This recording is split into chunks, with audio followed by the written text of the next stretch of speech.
সকালে উঠে দেখি আকাশটা কতই না গম্ভীর।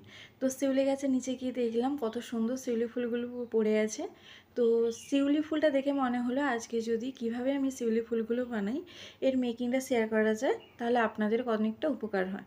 তবে বানাতে বানাতে আপনাদের সাথে একটা কথা শেয়ার করব, যে আমি যখন জুয়েলারিগুলো বিক্রি করি তখন একটা নির্দিষ্ট দামেই বিক্রি করি। তো আমার কোথাও মনে হয় যে একটু যদি কম করে রাখা যায় তাহলে সেটা সবাই পড়তে পারবে এবং সবার কাছে থাকবে। এটা আমি নিজে যখন বানাই সেখানে আমার কতটা ভালো লাগবে যে আমার বানানো জুয়েলারি কেউ পড়ছে। তবে এটা ঠিক, যখন কমে দেওয়া হয় তবে সেটা কোনো মূল্য থাকে না।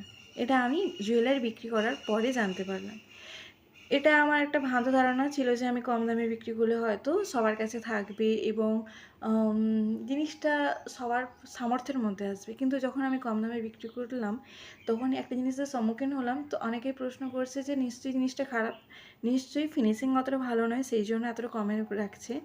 আবার অনেকে বলছে যে জলের দামে বিক্রি করছে যখন, নিশ্চয়ই কাজ অতটা নয়, মানে হাতে নিয়ে দেখছে যে তারপরেও মনে হচ্ছে যে নিশ্চয়ই ফিনিশিং ভালো নয়, আরও হয়তো ভালো হতো যেহেতু কম দাম।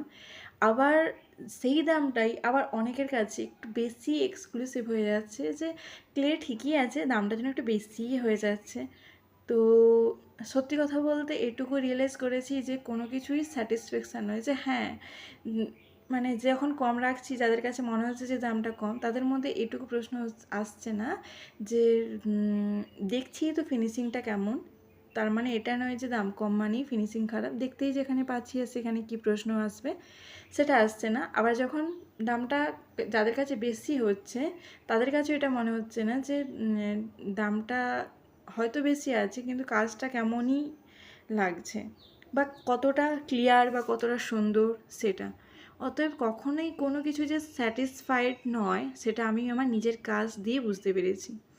Thank you.